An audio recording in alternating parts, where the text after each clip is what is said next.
Okay, so first, welcome everybody. Great to see so many people at this meeting. I recognise some of you, but not all of you.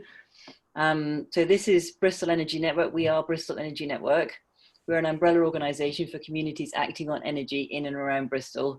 I'm sure most of you know that, but just in case you don't, that's who we are and that's what we do.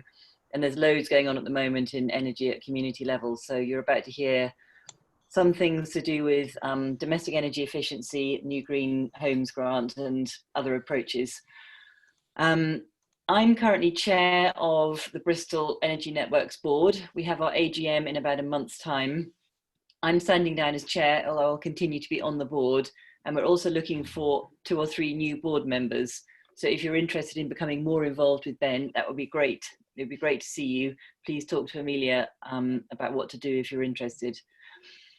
I don't think there's much more that I need to say other than you're very welcome here, and I'll hand over to who's doing the next bit, Will, I think, for the next part of this meeting.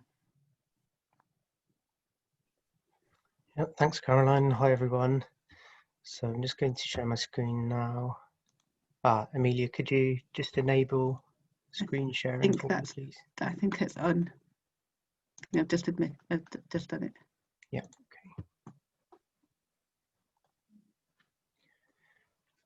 Right, is that working? Yeah. Yeah, got thumbs. Okay, great. So I'm just going to give a fairly sort of factual overview of the Green Homes Grant, how it works, what's available, and then Jenna will come in later on and say a bit about pros and cons and other options that might be available for improving your heating and so on in your house. So the scheme is part of a £3 billion package of government funding that's been announced recently. I've just included this slide to make it clear that it is separate to a couple of other things that are going on. So on the right hand side, you see the 2 parts of the Green Homes Grant which are available to homeowners. So there's the main scheme, which is £1 billion of funding, and then there's a separate low income scheme which is available to people who meet certain benefits requirements. There's also a local authority delivery scheme that you can see in the bottom left, and that's being administered solely through local authorities. So that's not something that as a homeowner you can apply to. And then finally there's the public sector decarbonisation scheme, which is for public buildings to apply to. So the ones we're going to focus on in this talk are the ones that householders can apply to. So that's 2 on the right hand side. So who's eligible? Well, pretty much anyone who owns a property in England, residential property, stands a good chance of being eligible. So in the main scheme, that's owner occupiers and landlords. And as you can see, there's some requirement there in terms of the EPC rating. And what it will cover is up to 2/3 of the cost. Sorry, I should say 2/3 of the cost up to £5,000. So £5,000 is the maximum grant you'll get. That doesn't mean you can't claim for, you know, work that costs more than that, but it'll be capped out at £5,000. And then the low income scheme, that's owner occupiers only. And there's a number of different benefits which are eligible, and at least one member in the household must meet one of those requirements. And in that case, the full cost of the measures would be paid up to a total of £10,000. And we'll discuss in a moment how you can actually work out which scheme applies to you. So the measures that are included, it's split into 2 sections, primary measures and secondary measures. So the way they've done it is you've got to have primary measures before you can add secondary measures. and the value of the secondary measures can only be up to the value of the primary measures. So if you've got £2,000 worth of primary measures, you can only have up to £2,000 worth of secondary measures. And so you can see here, primary measures are insulation, pretty much any kind of insulation. It has got to be new or top up insulation. It can't just be replacement of existing insulation. Heat pumps, air source, ground source, water source, solar thermal and biomass are all covered. Secondary measures, draft proofing, double secondary glazing, that's where it's replacing single glazing. External doors, heating controls, and then cylinder thermostats and insulation. And that's pretty much a complete list of what's covered. So pretty good from that point of view. There's plenty of things that are eligible, and I'll just show here a bit more detail in terms of what's covered. I'm not going to go through this in any detail, but just to pick out a few things to show they are covering quite a decent scope on these things. You know, it's not just the heat pump itself, it's also all the pipe work and design work, and even underfloor heating is all eligible under the scheme.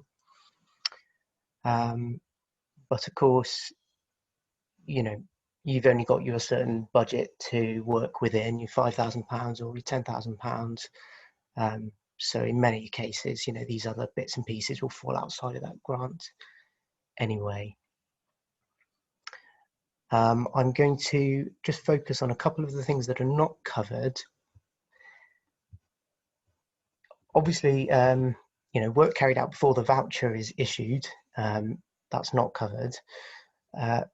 A bit more importantly, the work completed after the voucher expires is not covered, and the voucher only lasts for 3 months or until 31st of March, whichever is earliest. And that is an extremely short time scale to get most of this work done, particularly if you're at the early stages of working out what you want to do. So that is one of the sort of issues with the scheme, if you like. But if you are in a position where you've got a fairly good idea already of what you want to do, then that might not be so much of an issue for you. There are some funding restrictions. If you're getting eco-funding or funding through the local authority delivery scheme, then you wouldn't be able to cover the same measure under this Green Homes grant, although you would be able to cover different measures. And I think that's probably enough said on that. There'll be a questions and answer session in a moment, so if you've got any specific questions about these things, we can cover that in a moment. So the process to apply, the first point of call is the Simple Energy Advice website, which I've put up on the screen there. This will give you a little questionnaire, interactive questionnaire, where you can put in your details of your property.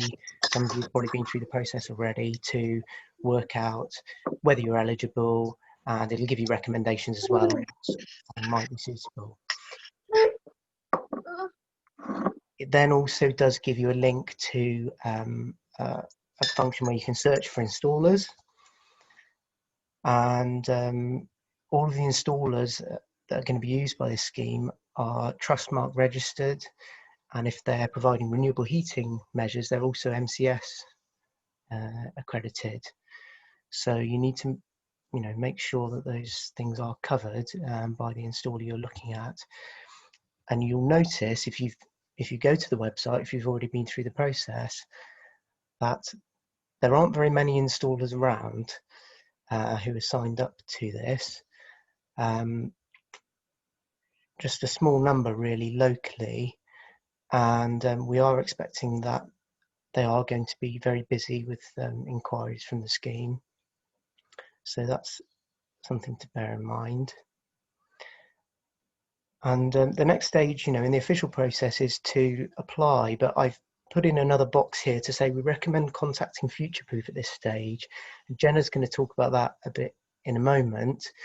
but it's really important to get advice from Futureproof if you can about the measures that you want to do to make sure that you're not you're doing things at the right time and making best use of all the disruption you're going through and getting things done in a sensible way and using trusted suppliers. So 1 minute, Will. Thanks. So then the next stage is to apply, and that's done by the householder. It's all done through the government website, and you can name your installer at that point. It is possible to change the installer later if you need to for any reason. We don't know at this stage how long it actually takes to get the applications accepted. It sounds like there have been quite a number of delays really, but once that application is accepted, then you're able to go ahead and commit to doing the work, get it completed, and once that's all completed, the installers will be able to redeem the voucher. They'll invoice you first and then redeem the voucher, and the installers should get their payment within 5 to 7 days, is what the government say they're aiming for. So that's yes, a very quick overview of how it all works, and I'll hand over to Jenna, and then if you've got any questions after Jenna's spoken, then I'm happy to answer those.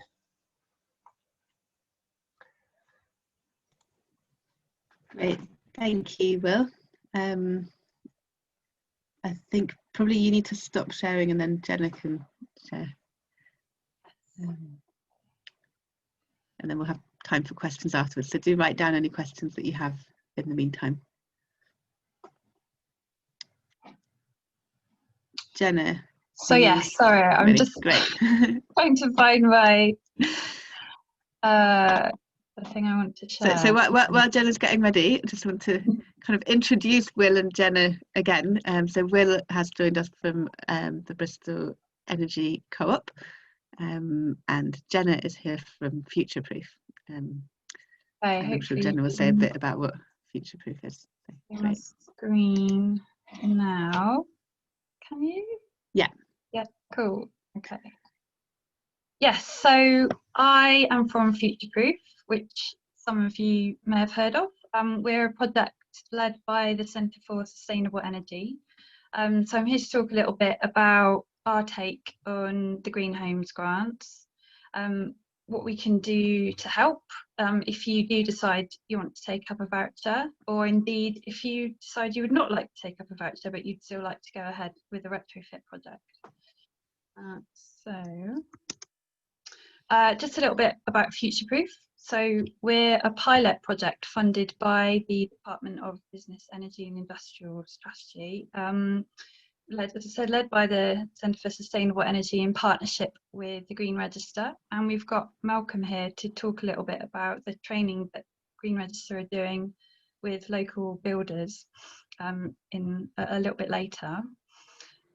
So the sort of two aims of Futureproof are to drive customer demand for energy efficiency retrofit, and also engage with the local building industry to improve the quality of whole house retrofit. So this is a concept that some of you may be very familiar with, some of you may not be. So sort of taking a whole house approach to retrofit is, we believe, the best approach. So rather than taking a single measure approach where you might install one measure like loft insulation or putting in a new boiler without looking at the property as a whole. So whole house approach kind of looks at the property as a system and the way that the different elements interact with each other. So that's the fabric, as well as the way that air moves around, the way that heat moves around, the way that it's sited, its location, everything, looking at the property as a whole. And also taking a fabric first approach, which kind of means, as the name suggests, focusing on the fabric of the building rather than putting in, for example, a renewable system before you've really insulated the property. So that's kind of where we're coming from.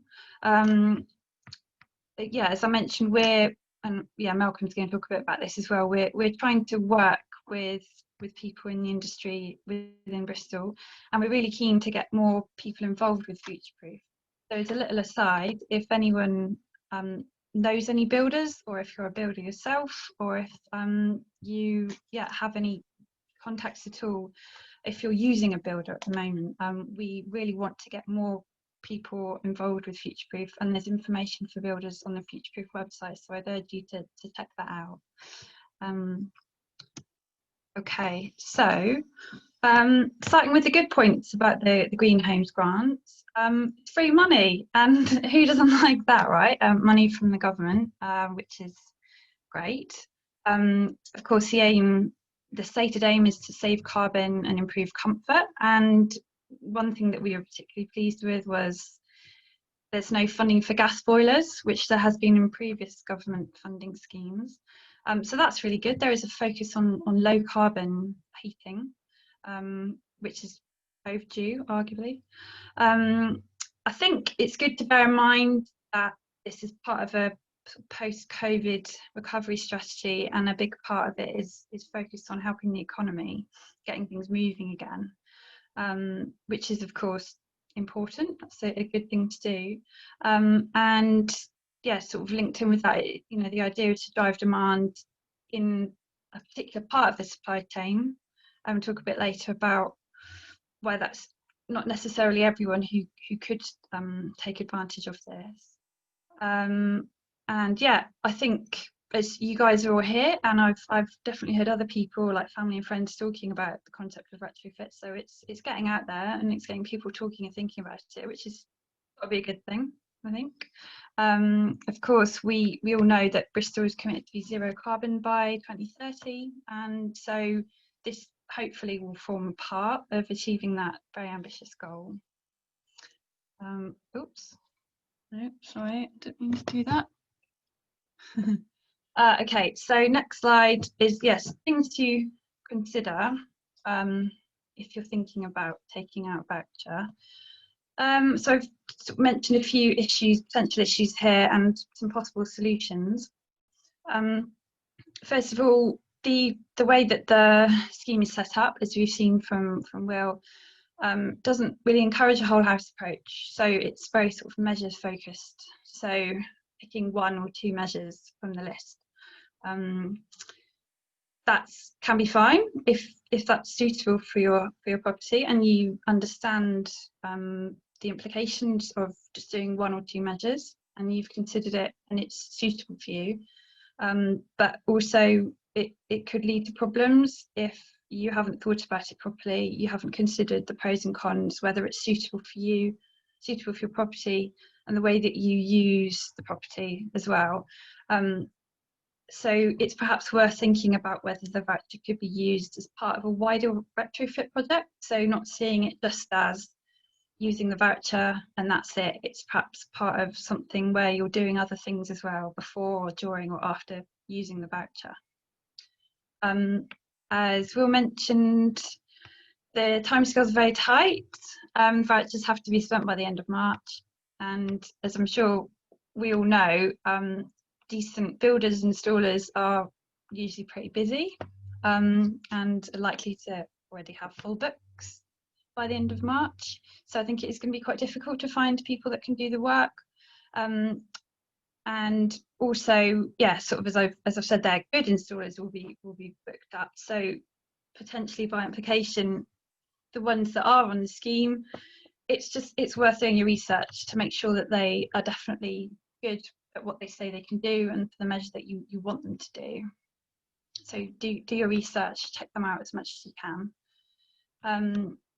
The route to access the vouchers, as Will mentioned, is through the Simple Energy Advice website, which gives you very basic generic advice.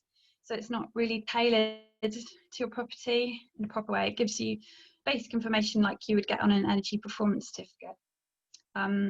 But you can use the voucher to pay for more specialist advice. So you can pay for a retrofit assessment or a damp survey, things like that, as long as it's part of the work.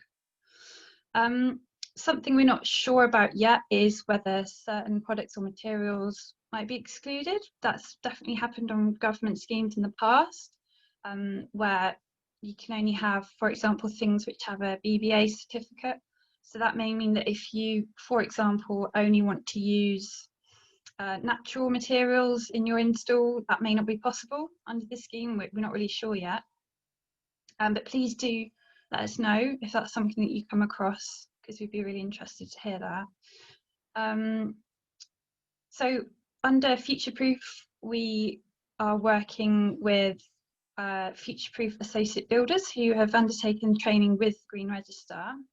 At the moment, they can't currently access the vouchers. As Will mentioned, you need to be Trustmark accredited, and also accredited with MCS, and also PAS 2030 if you want to do insulation measures.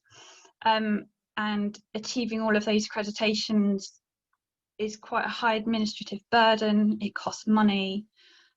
Smaller organisations who the Future-Proof associate builders tend to be are not able to maintain that, and they don't. There's not really an incentive for them, or there hasn't been up until now, for them to gain those accreditations. We are working with one of our fabs to achieve that accreditation, but it's very much a sort of test process at the moment, so we're just going to have to see how that goes, and that's not going to be possible for this release of the funding. Just something at the end there I thought I'd mention was it could potentially lead to price inflation as well, which has happened with previous government schemes. So it's definitely worth really carefully checking your quote before agreeing to it, and perhaps even comparing with quotes from companies that are not accessing the vouchers, just to see if it seems fair. So in terms of what we can do to help at Future-Proof, so we can give you general advice on the application process. We can give you advice about measures that you'd like to do, whether that's a single measure, 2 measures, or you want to do a sort of whole house approach. And we can help you to look at quotes as well and do comparisons. We do have some installers that we can refer you to for single measures.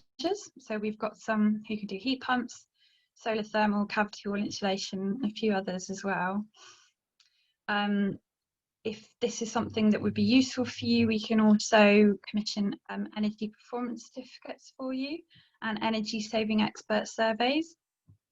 And as I'm sure you guys have all heard of TEES, thermal imaging surveys, as a part of Ben, we will be doing those as soon as they're offering them again. They've said at the moment they're not going to be doing them this year. And we are at the moment working on further offer, so some kind of retrofit coordinator report of some kind that we would be able to do in-house.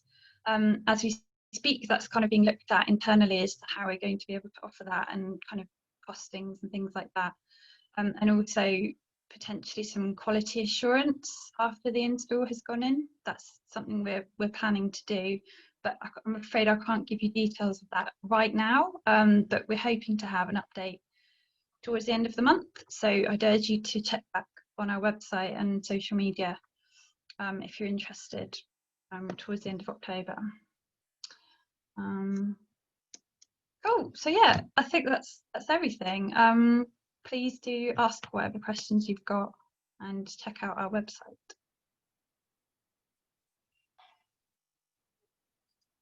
Thanks so much, Jenna. So we've had a couple of questions already being posted in the chat, where's that gone? Here it is. So if anyone has further questions, do either put your hand up or put a little star in the chat. There's a lot of people on the call, so putting a star in the chat will make it easier to see you. Some of the questions have already been answered within the chat, so that's great. But maybe I'll just pull out. There was a question asking about whether it's possible to fund external wall insulation on cavity walls in order to get super high insulation values, or whether that is out of the Green Homes grant remit. start you off with that. Yeah, as far as I know, that would be covered. The requirements are that it's got to be new or top-up insulation, so you couldn't remove cavity wall insulation and replace it. But yes, I think you could add external wall insulation to it. There's a little text document on the government website which gives a few extra details of what's required for external wall insulation. For example, it's got to be the whole wall that's insulated, or at least all suitable parts of that wall, whatever that means. So as Jenna said, there are some things which we don't know about for sure, and we would really be interested in hearing about your experiences.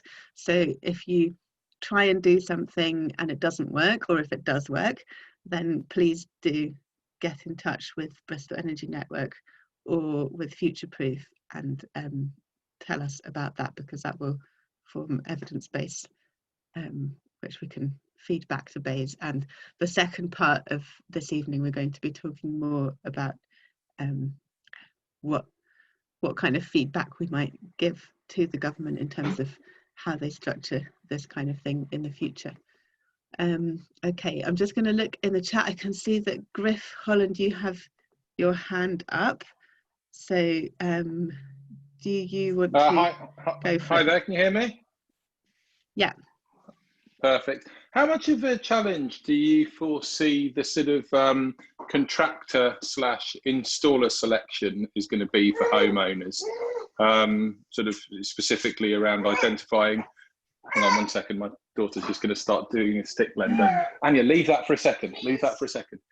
Specifically around sort of identifying a Trustmark engineer and then asking for a quote. Do you think that will be a reasonably big challenge for homeowners, or will it be reasonably surmountable given the timeframes at the moment? I think the process is fairly straightforward, but the actual experience of getting hold of installers and getting a quote from them, I think, is going to be quite challenging, given that they'll be so busy and there's not very many of them. Don't know if you want to add anything to that, Jenna. Yeah, I would agree to that. I think, yeah, it's also going to be potentially quite challenging to select which installers seem like they're going to do a good job, because even though Trustmark is a quality standard, it isn't actually necessarily an indication of quality work. Yeah, so I think it might be quite difficult from that respect. I'm muted, it's all right.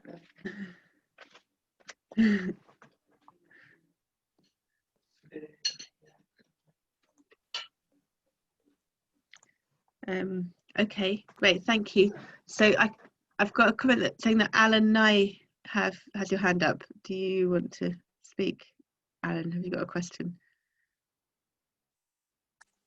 Yeah, I own a small converted warehouse with a flat roof, which apparently I can't see any way in which it's insulated. It's about 3 meters by 10, the roof, and it occupies most of my upstairs level. Would that be feasible to be insulated, either inside or on top? And would that be covered by such a scheme? Is it part of the residential living area and it's got central heating and things like that? Yes, yes. Yeah, then I think that should be no problem. Yeah, flat roof insulation is covered. Okay, lovely, thank you. So when it comes to really Would that be detailed, on top or underneath?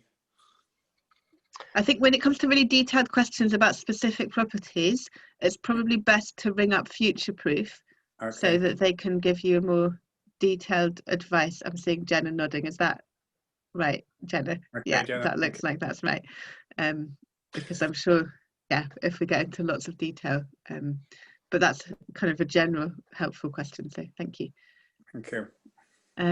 I can see a few questions there in the chat discussing unofficial advice sites and potential scams, and I was wondering if, Jenna, you have any comments about that. I know there's been a proliferation of people claiming to provide useful advice. Yeah, I can't remember if it was in a meeting with you the other day, somebody said there'd been 70 sites that had popped up with Name Green Homes grants since July, apparently. So yeah, I think there is a lot of concern about this. It's featured on You and Yours already as well on Radio 4.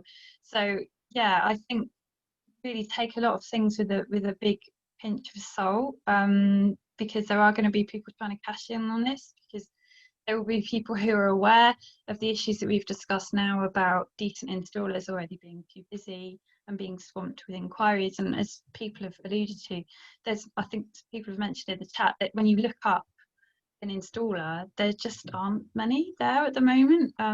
You know, we've been told there are going to be more getting on board, but yeah, so there's going to be some unscrupulous people who are aware of that and who are going to be trying to take advantage of it in whatever way they can. So yeah, it's potentially a bit unhelpful that the route that you do go through is through this website, which has a name that sounds like any kind of energy efficiency advice website.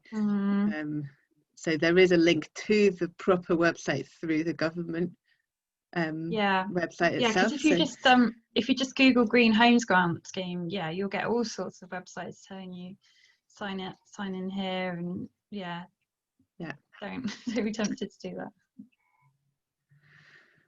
Okay, are there any other hands up that I can't see? If I can see Mel Marston has a hand up. Go for it. Hi, it's possibly a bit of a cheeky question. I'm part of a self-build group, and our build is coming out as extremely expensive and unaffordable, and we don't want to compromise on the sort of green aspects of it. And I just wondered if you could point me in the direction of any organisation which might be able to help grants for self-builds.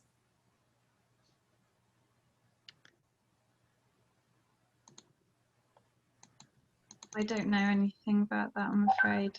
Okay, no problem. Homes and Communities Agency were doing grants pre-election, and I think they might start up doing grants again at some point. So that may be something we could take back to them and see what they have to say about what support there may be for supporting self-build going forwards. Thank you. Okay, thank you. Julian Jones, did you want to ask a question? Thanks, Emilia. I was really pleased to hear you, Jenna, acknowledge the problem of finding quality installers. And I wondered if you just say a little bit more about how you can help people on that front, because I think it's really important. My experience is the same. I've looked at external wall installation. No one sort of locally sort of going, Cardiff was the closest and things like that. So yeah, what can you do to help people find quality installers who've got local depots or whatever? Good question. The future-proof associate builders are, some of them are able to do external wall installation, and we would absolutely point you in their direction, but they can't access the Green Homes grants right now. And yes, it's a challenge. It's an ongoing challenge for us. We've been trying for a number of months now to try and get an external wall installation installer on board who we believe does good work. Unfortunately, we haven't come across one yet who we can say for sure does really good work, apart from the future-proof associate builders, but they wouldn't really just do that on its own. They would kind of do it as part of a sort of wider retrofit project. I don't know if that helps. Great, thank you. I'm just going to take one more question. Liz Meddings, you posted a question in the chat. Do you want to ask your question? Are you there? It was about... Sorry, just trying to find how to unmute. Yeah, which question? About retrofit coordinator and the timing. I mean, ideally you'd want to have a voucher to do the retrofit coordinator, get a whole house plan, and then look at the measures they recommend, get a quote for that, get that installed, and surely 3 months is just not long enough to be able to spend all that to do that work. Yeah, I would agree. Absolutely. I think really, as we've kind of alluded to, this is really at this point, this lot of the funding is really only going to work for people who kind of already have an idea of what they want to do and just do want to do 1 or 2 measures, which may be some people that, you know, that works really well for. But yeah, if you've got in mind you want to do a whole house project, you want to do lots of different things, it's going to be quite difficult to fit this voucher into those kinds of timescales. But we are hoping and anticipating, I think Dave is going to talk a bit more about this, that there's going to be some more funding released after the end of this lot, so sort of April next year, which may well look different. Not sure yet. And yeah, just sort of to follow up, can you get a voucher just to do the retrofit coordinator plan, the whole house plan, or does it have to be tied in with one of the measures? Because it seems like it does. It does, yeah. And actually, yeah, the retrofit coordinator sort of isn't a requirement of this lot of the funding. It's, yeah, absolutely something we would recommend you do, but it's not required. And yeah, you would have to be doing it sort of in conjunction with the measure. That's my understanding anyway.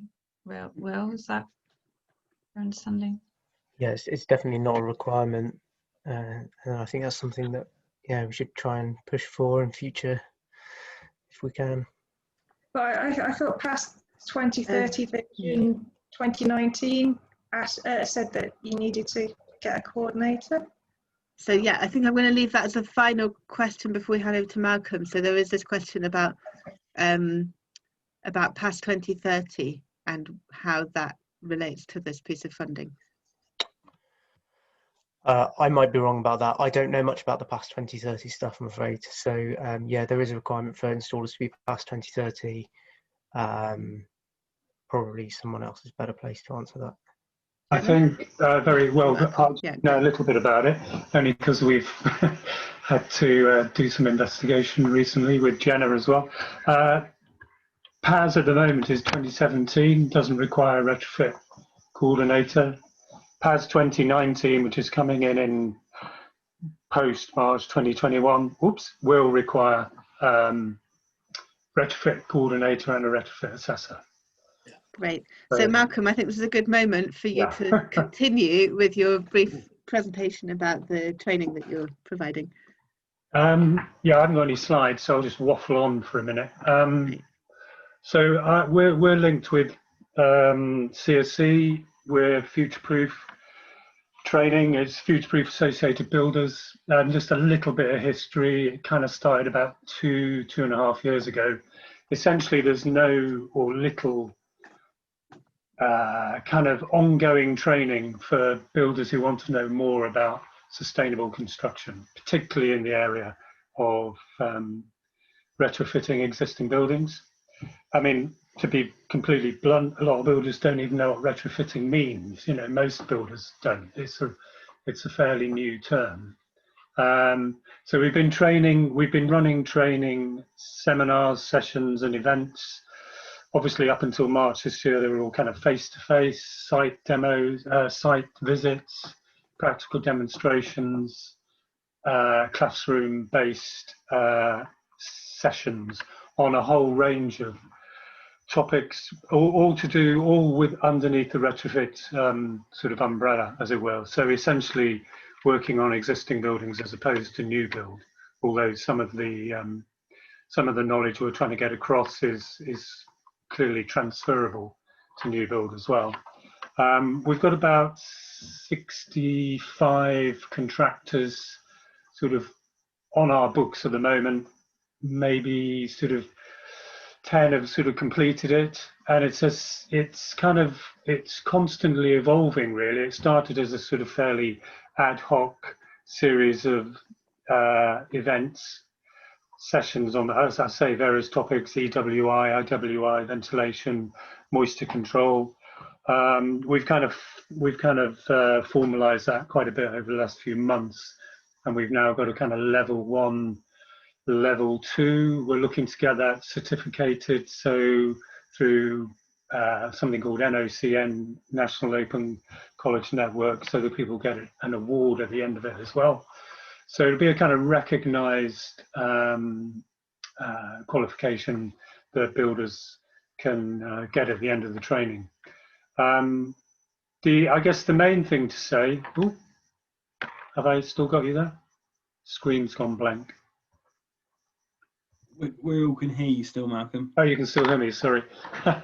I guess the main thing to say is our training is essentially in sustainable construction. So it's not in general building, it's very much sustainable. It's coming from the kind of green building sector. So some of it is applicable to the measures that the Green Homes Grants covers. I would say some of it isn't. I saw somebody posted up the brochure that Bristol City Council published I think it was 2 or 3 years ago now, on solid wall insulation. That's the kind of clear example really of best practice. So, and that's the kind of practice that we're trying to get across to the contractors we've got on our book. So it's all about good practice, what's the word, sustainable materials, natural materials where applicable, where appropriate. And as Jenna said earlier, really focusing on this whole house approach, so you're not getting any sort of unintended consequences of one measure leading to a negative effect.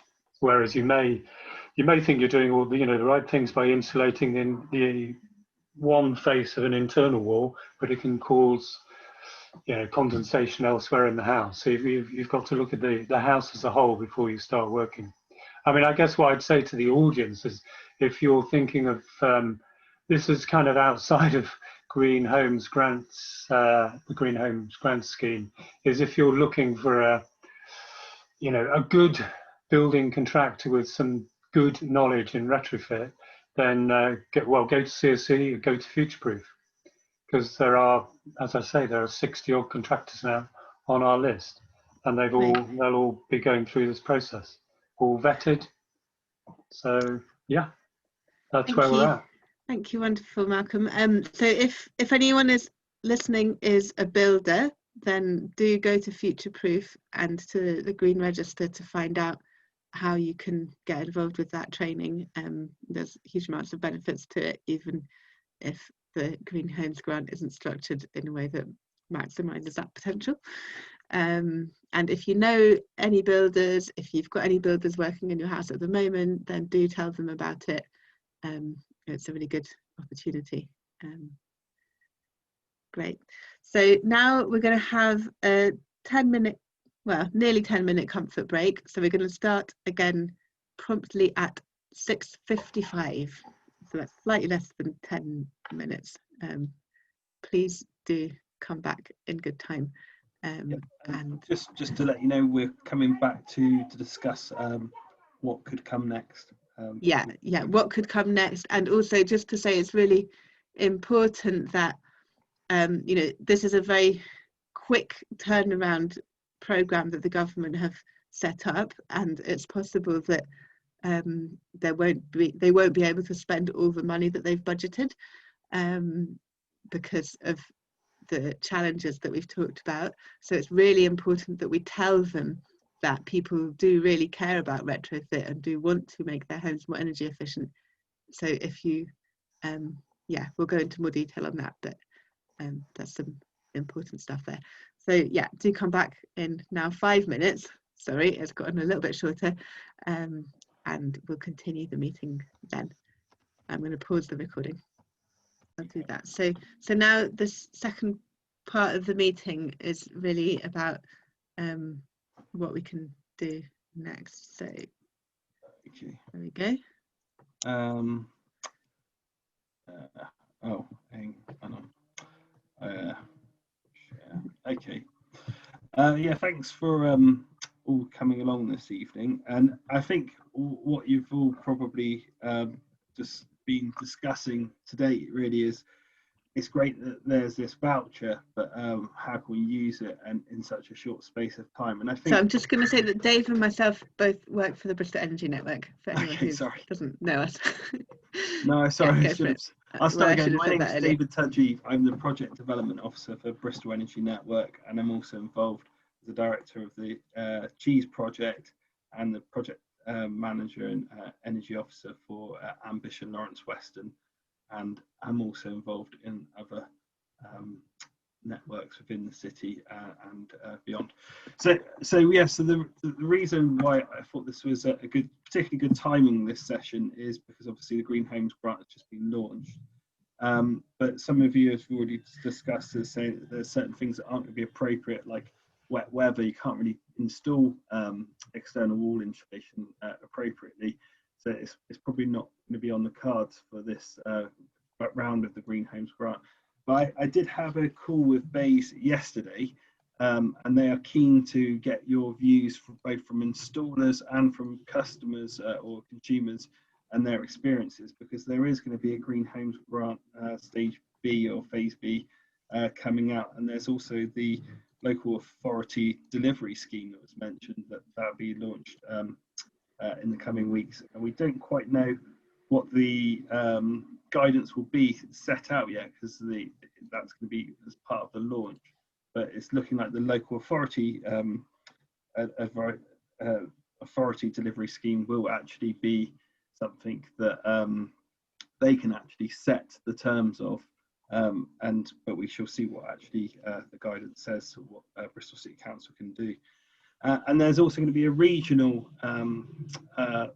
fund for Green Homes Grant in the Phase B. And again, that announcement's not been made yet, but that's very promising, because we're working closely with the Southwest Energy Hub Bays. So I'll just quickly quickly run through some slides just to show what that could involve, because as Bristol Energy Network, we're working with the local authority in Bristol, and we have to date been working with Bristol Energy, looking at a whole house retrofit through an Innovate UK project, which came to an end in 2019, and continued that work, looking and exploring how we could work with other partners and delivering the value of the thermal imaging survey, which is shown in the picture there. Because there's what we found with previous retrofit was there's a lot of instructions deficiencies, improperly installed retrofit as well, which can lead to long-term damage to property. So we were well on the way to developing and delivering something with partners, but we had to pause that due to COVID-19. But we're now restarting the program, exploring this, delivering a whole house retrofit in partnership with Bristol City Council and other partners. And there's this warm-up skill-up project, which is looking at these deficiencies to be delivered at a local level through anchor organisations, so that the Chi survey can be delivered, as well as low-cost measures, because this is where we feel that people can get on the retrofit journey and introduce communities and people that aren't familiar with retrofit as a term, and also do the evaluation. So there's lots of work to be done with the partners, lots of engagement and lots of support across the city, and it's building on this energy pledges to make net zero, working with Bristol Credit Union to support householders, including people in fuel poverty. And this is a classic example of someone who's had work done on their home, but they found lots of faults on it because they didn't have this type of thermal imaging survey before they started those works. And 1 minute, Dave. 1 minute. So then this is Lawrence Weston. They've got a program that we're beginning to explore how we can deliver those low-cost measures with the Men in Sheds program. We're looking for more retired builders to support us. There's another project in the South Bristol Rework. They've got a workshop like this. We can cut and make things to measure, and actually then go out and install those projects. So there's lots more to come, and as I say, Bays is listening to us at the moment, so do send us the feedback, and I think Amelia's going to introduce the next workshop. So yeah, so the phase 1 part B is probably going to start from April next year, and as past 2035 will be required from installers, then it's probably good to have a strategy, and that's something we work with and Future-Proof to look at how we can involve people to get that training they need, especially from different communities. And the local authority delivery scheme, I imagine, is going to run on beyond April next year. So I think there is some hope within the fact that BEIS is listening, and it's think about what I can do at the moment that would make sense to me, but don't panic if you can't get in on this round of the Green Home Grant. There's a longer tail to this story. Okay, thank you. Great, wonderful, and perfect timing. So that was great. Thanks, Dave. So you've all done a lot of listening, and hopefully you've taken in some useful information. But this next part of the session is all about you chatting to each other, getting to know each other a little bit, and having a chance to think through some questions. And so what we're going to do in a minute is to assign you all into breakout rooms on Zoom. And so once that happens, there should be a thing that pops up on your screen saying, would you like to join the breakout room? And you just need to click yes, I want to join the breakout room, and then it will magically bring you into a meeting space that looks a bit like the one you're in, but with about 5 people in total. And we're going to ask you a few questions, and we would really like to have a record of the conversation that you have, because I'm sure you're going to have interesting insights and thoughts. So we've set up a Google Doc, which Robert has kindly posted the link to in the chat, and we're going to ask each breakout room to assign one person to be the scribe, and that person should click the link to the Google Doc and write down notes within that document, which will be the answers to the questions and the kind of record of your discussion.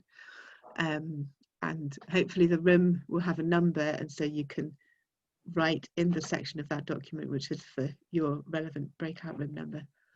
So the things that we're asking you to think about are, and we'll post this in the chat in a minute, so what has your experience of the Green Homes Grant been so far in terms of any research that you've done yourself before you came to this meeting? Do you think that you're going to apply for the Green Homes Grant? And if you do, what would your next steps be? What kind of considerations will you be thinking through? What would you say if you were talking to your MP about the Green Homes Grant? And as I said earlier, you know, some people will really be able to benefit from it, and that's really great, but it's really important that the government hears that people do want to do retrofit, and don't get a mistaken signal that because it's potentially a bit challenging to access this particular form of support, that doesn't mean that people aren't interested. So yeah, it might be worth writing to your MP explaining what your experience is of it.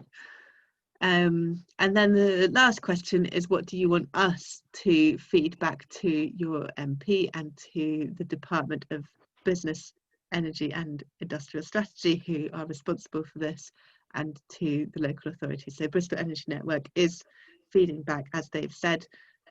We're having meetings with BEIS, and we are in a position to have some amount of influence over what happens next, and we'd really like to hear from you. If you're a householder, what you want the next phase of the Green Homes Grant to look like.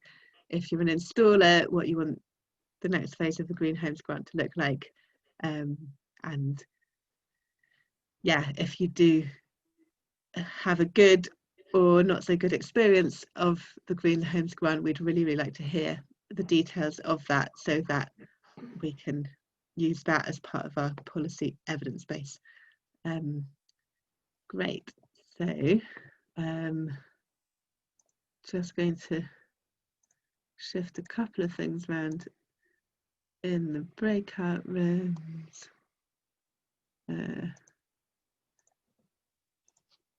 and then open the breakout rooms. So yeah, please do go to those rooms, and we will post the the questions in the chat and send them to you. Okay, welcome everyone. I hope you've had good conversations. It looks like it from the Google Doc, which is filling up with a lot of detailed information. So that's really great to see. I've started the recording again, and we're just going to have a few minutes for a little bit of feedback from the breakout rooms. We don't have time to hear about everything you talked about, and that would probably be boring for people. But just a few highlights. Does anyone from breakout room 1 want to tell us about what you might say to your MP? I was the scribe, so I'm quite happy great. to. Yeah, give us a little bit of an overview. The main stuff highlights. Was the main stuff was to kind of encourage the council to do more inspections and surveys of private landlords, to kind of improve energy efficiencies. I think it was Andy mentioned that Birmingham were quite keen on doing this and started taking landlords to court if they didn't meet the minimum energy standards. So doing something like that would definitely encourage all of the kind of buy-to-let properties to kind of take part in the ground and use the money and get these houses that wouldn't necessarily, where the landlord wouldn't necessarily make the upgrade automatically, force his hand to actually use it. And then the other one was to try and run some projects in parallel to kind of make sure that the low-hanging fruits, the kind of easier things to tackle, are actually achieved, instead of trying to do everything all at once, just so that there is success.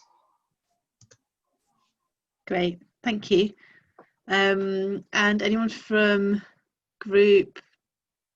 Which group is next? I've only started with the groups. Group 4? Oh, I've got group 2. Should I do group 2 or? Okay, yeah, go for it. Yeah, so group 2, we just we talked about the local building control, as just mentioned, about improving and empowering them to, rather than going through Trustmark, but actually empowering them to be the sort of advisory thing, and then also introducing thermal imaging into their building control mechanisms as part of, as the Cheese project already demonstrated, but also putting that thermal imaging at the front of Retrofit. And that was very much what Malcolm from Green Register was saying about, you know, thermal imaging being a real crucial tool that the Cheese project is offering, and that's what he wants to get across. Yeah, so that was the main thrust. Okay, so that was really kind of alternative to the use of Trustmark, which is quite difficult for small builders to access. Yeah, creating a localized so using mechanism. building control instead. Okay. Yeah. Great.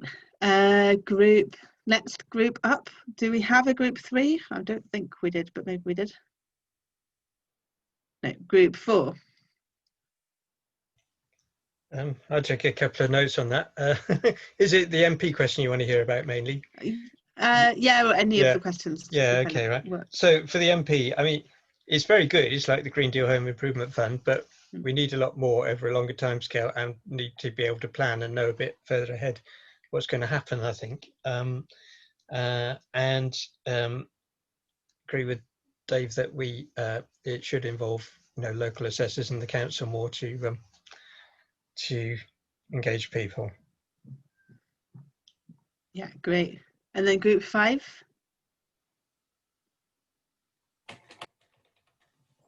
That was us group. That was group 5. Okay, yeah. So maybe Mark Leach, I think you were maybe about to speak for group 4.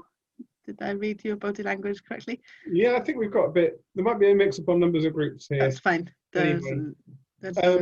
I think the concerns expressed in the presentations about capacity in the installer base was nothing compared to the concern in our group. That seemed to be the fundamental thing. And I think when people were thinking about us applying, that was the #1 reason why people maybe thought they just wouldn't be able to, really. I think I'm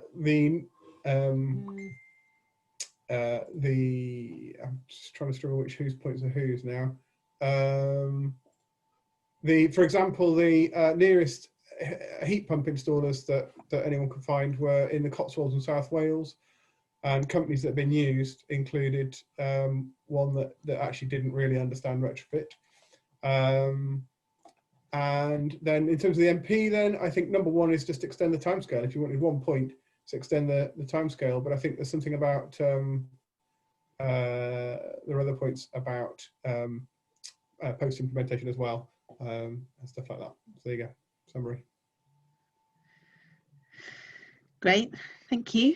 And are there any other further points that people want to make about their discussion?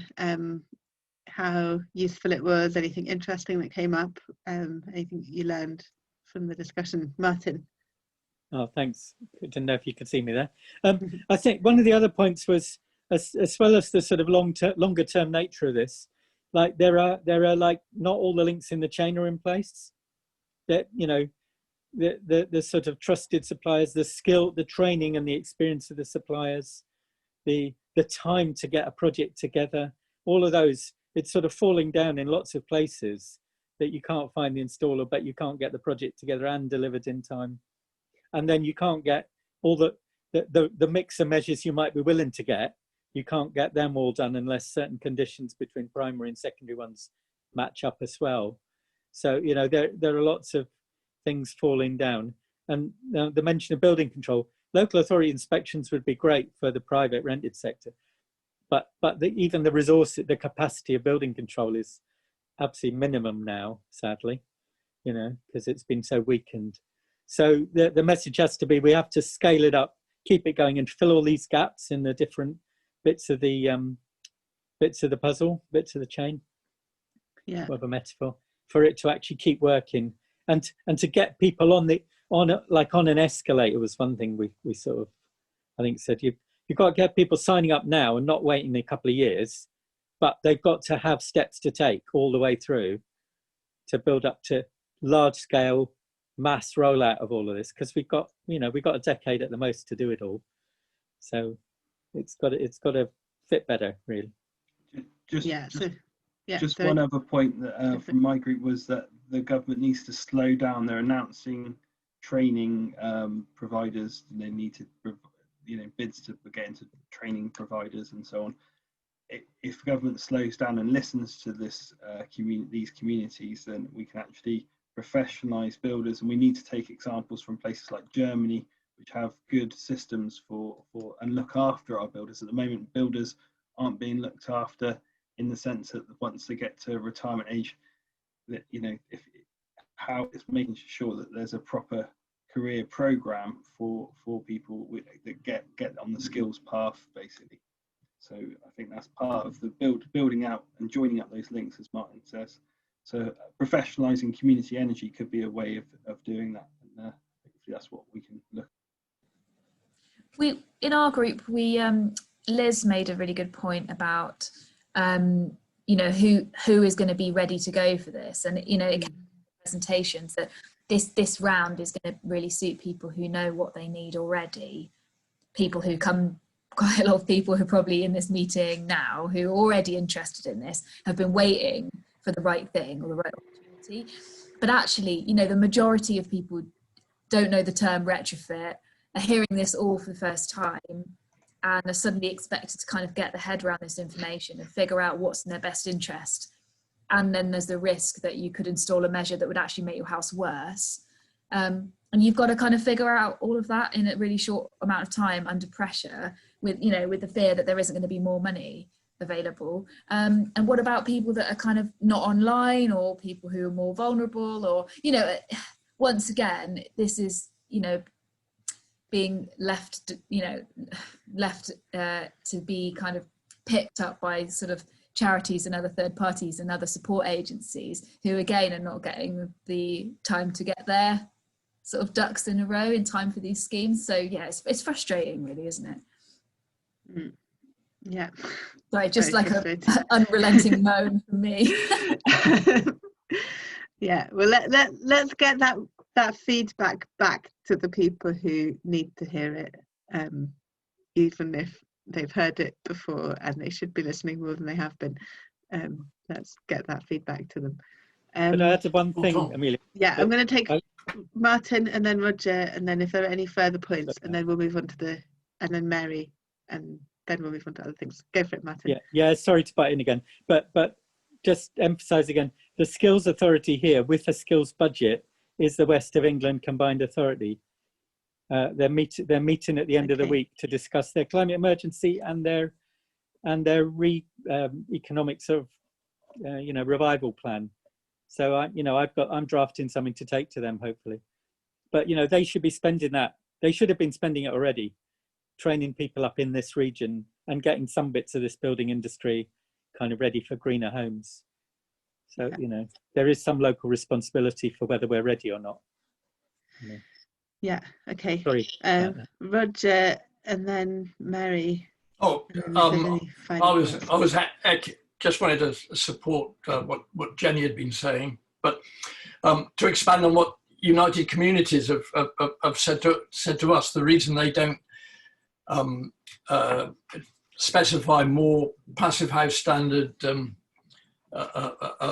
installations in their new builds is the fact that the lack of local skills means that the builder will put a high premium on the work, and because he knows he's going to have to go back and do a lot of remedial work, and so it's completely unviable.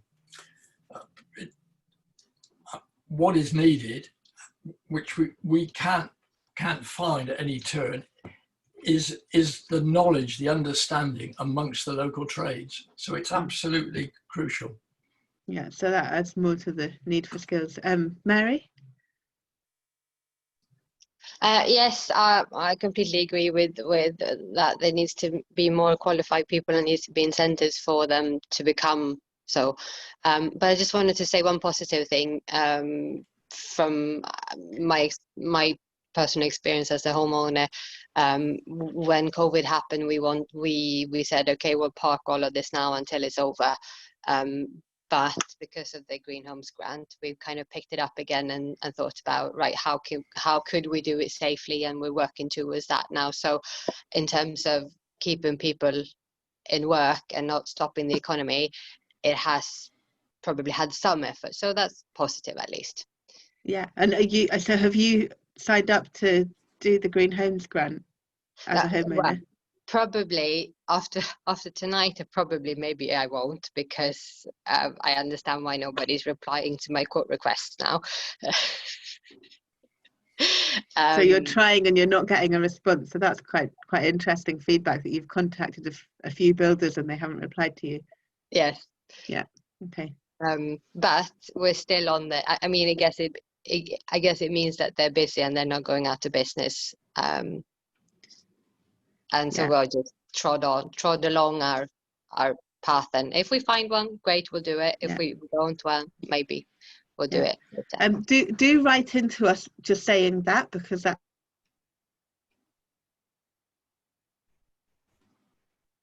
Do write into us as what Amelia is saying. Amelia, she seems to be frozen. So yeah, we'll share our contact details that hopefully she'll rejoin. Where are we on the agenda? Sorry, just finding the agenda again. That's what I'm trying to do as well. Sorry.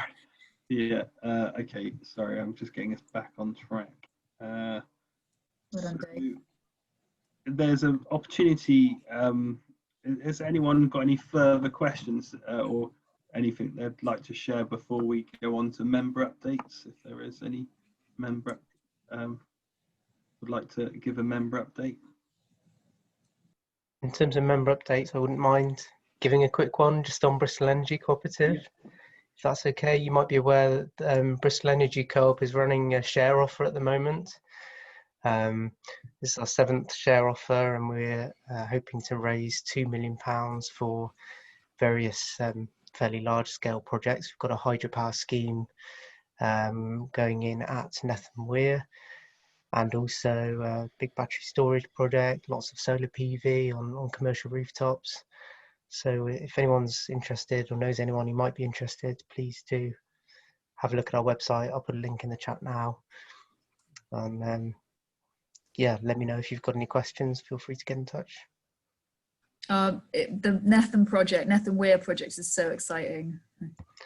Really happy. Yeah, it's progressing. It's brilliant. And so many people have said to me, oh, you know, we've been thinking about this for years. You know, 10 years ago, we were talking about why hasn't anybody done this?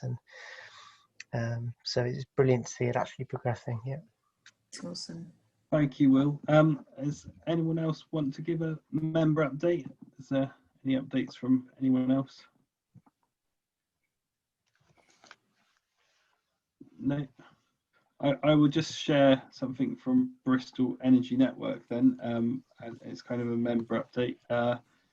We are continuing to work with the WAM project, and we've got some training coming up on the 20th of October. Sorry, I'm just looking for my own slides now. And if you would like to get involved with that, you can. I just share my screen so you can see that. All of tonight's presentations will be shared with you, so we can send those out to you. So yes, we're going to be continuing to work with Bristol City Council to develop new projects and opportunities with the community of Bristol Energy Network. Please do sign up as to our newsletter and become a member if you're interested in your organisation taking part in Bristol Energy Network.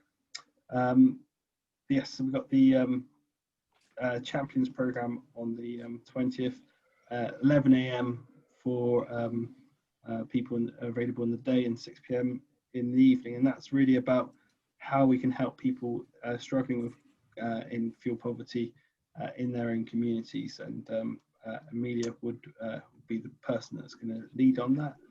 We continue to support Future Proof. Recently, Cheese Project last night gave a presentation to the Green Homes Register to builders and architects. It was great. Ambition Lawrence Weston is awaiting the news of its wind turbine. So Ambition Lawrence Weston's developed an onshore wind turbine that's 150 metres tall, and it's passed all of the challenges from local or national government, and so we're just waiting to hear from the appeals court if there's been appeals registered, but otherwise this turbine will get built. So that's fantastic news, and that's really the power of community energy and the ambition of Ambition Lawrence Weston to deliver that project. And we're going to, as Bristol Energy Network, continue to support the Energy Learning Zone, which is kind of about the skills journey that we've just been talking about, is connecting those dots up and making it really happen. So a lot of that skill set that we deliver through the warm-up skill project, we'll be looking at doing a demonstrator of Bristol City Council to actually demonstrate how a community-led retrofit could actually occur. So that's something we'll be exploring, and also working with Bristol Credit Union to look at how we might work with people in across the city, both those who can afford to pay and also those that are struggling with their energy bills, because we want to see an energy bank come forwards through working with Bristol Credit Union. So those are all things we're exploring and developing. Thank you tonight. I think I'm going to say thank you to you all. Is there anyone else who would like to make a notice or a statement before we close the meeting? Oh, Amelia's back. Amelia, could you want to close the meeting, Amelia? Sorry. I don't know what announcements have happened. I seem to remember that Will had an announcement. Will's made an announcement. I've said to everyone that there will be the slide shared for everyone that's attended. Yeah. And I made. Do you want to say something about Energy Champions for us, Amelia? Yeah. So the Energy Champions programme is supporting the WAM project. So that means that we've got volunteers who are currently learning how to help people switch their energy supplier to a lower cost tariff and how to access a warm homes discount. And it's quite a challenging context to be doing that in. So we've got a great team of volunteers who are really thinking through how they can connect with people in a safe way. So someone on Thursday this week is going to go to the Eastern Community Centre to meet with a group of less than 6 people and give them a bit of information. And we're also trying to reach out to people online. But we're doing another training for that on the 20th of October. So that's Tuesday, I think, in a couple of weeks. And there's going to be a training session at 11 AM and a repeat at 6 PM, so that is accessible to people who've got availability in the daytime and in the evening. So yeah, do share that. It is in the Ben newsletter. If you're not on the newsletter, or if you're not a member, do have a look at the website and join the newsletter. And also you might want to apply to become a member. And I think we just want to say thank you to Will and all of the contributors, Jenna from CSC, really and Malcolm from Green Register, and thank you to Will for initiating this. Yes. It was his idea that we do a session on the Green Homes Grant. So, thanks for getting that ball rolling. We pulled it together really quickly, and yeah, for Jenna and Will jumping in there. Yeah, and we'll make sure this feedback gets back to all of those people we mentioned earlier in the meeting. Brilliant. Okay. Thanks for your hosting. Yeah, well done, Amelia. Well done, Dave. Yeah, thank you very much. Bye. Great session. See you later. Okay, take care. Bye. Thanks very much. Yes, good session.